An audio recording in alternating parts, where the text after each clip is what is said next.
न महाराष्ट्र में वोटों की चोरी हुई है, न देश में कई वोटों की चोरी हुई है। मुझे ऐसा लगता है कि राहुल जी के दिमाग की चिप चोरी चली गई है और उनकी हार्ड डिस्क करप्ट हो गई है। उनके फिगर भी बार बार बदलते हैं। पिछले समय का महाराष्ट्र में 75 लाख वोट बढ़े, अब का 1 करोड़ वोट बढ़े। महाराष्ट्र के वोटों के बारे में पूरे फैक्ट्स एंड फिगर्स के साथ हमने उनको जवाब दिया, उसके ऊपर वो जवाब नहीं दे पाए। आप लगातार ये कहते हो कि वोटर लिस्ट में गड़बड़ी है, वोटर लिस्ट में गड़बड़ी है, तो फिर बिहार में कॉम्प्रिहेंसिव रिवीजन को आप क्यों विरोध कर रहे हो? अगर वोटर लिस्ट में गड़बड़ी है तो वोटर लिस्ट सुधरेगी कैसे? कॉम्प्रिहेंसिव रिवीजन से। उनकी पार्टी का वजूद खो गया है और अपना वजूद वापस पाने की जगह भारत की लोकतांत्रिक संस्थाओं को बदनाम करने का काम ये उनके माध्यम से हो रहा है। देखिए, पहली बात तो यह है कि न महाराष्ट्र में वोटों की चोरी हुई है, न देश में कई वोटों की चोरी हुई है। मुझे ऐसा लगता है कि राहुल जी के दिमाग की चिप चोरी चली गई है और उनकी हार्ड डिस्क करप्ट हो गई है।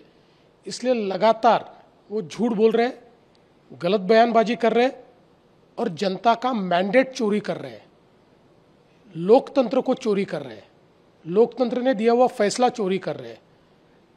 और उनके फिगर भी बार बार बदलते हैं। पिछले समय का महाराष्ट्र में 75 लाख वोट बढ़े, अब का 1 करोड़ वोट बढ़े। महाराष्ट्र के वोटों के बारे में पूरे फैक्ट्स एंड फिगर्स के साथ हमने उनको जवाब दिया, उसके ऊपर वो जवाब नहीं दे पाए।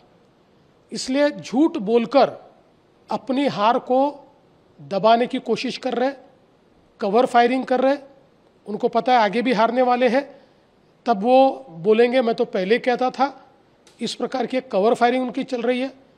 और मैं सबसे ज़्यादा आश्चर्यचकित इस बात से हूँ कि आप लगातार ये कहते हो कि वोटर लिस्ट में गड़बड़ी है, वोटर लिस्ट में गड़बड़ी है, तो फिर बिहार में कॉम्प्रिहेंसिव रिवीजन को आप क्यों विरोध कर रहे हो?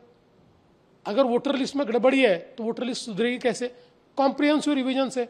हम मांग कर रहे हैं 10 साल से कॉम्प्रिहेंसिव रिवीजन कीजिए, डी नोवो वोटर लिस्ट तैयार कीजिए, हम मांग कर रहे हैं। और अब जब चुनाव आयोग वो कर रहा है तो आप उसका विरोध कर रहे हो। सच बात तो यह है कि उनको ये पता है कि उनकी पार्टी का वजूद खो गया है और अपना वजूद वापस पाने की जगह भारत की लोकतांत्रिक संस्थाओं को बदनाम करने का काम ये उनके माध्यम से हो रहा है। मैं इसका धिक्कार करता हूं और जनता उनको वापस अगले चुनाव में इसका सबक सिखाएगी।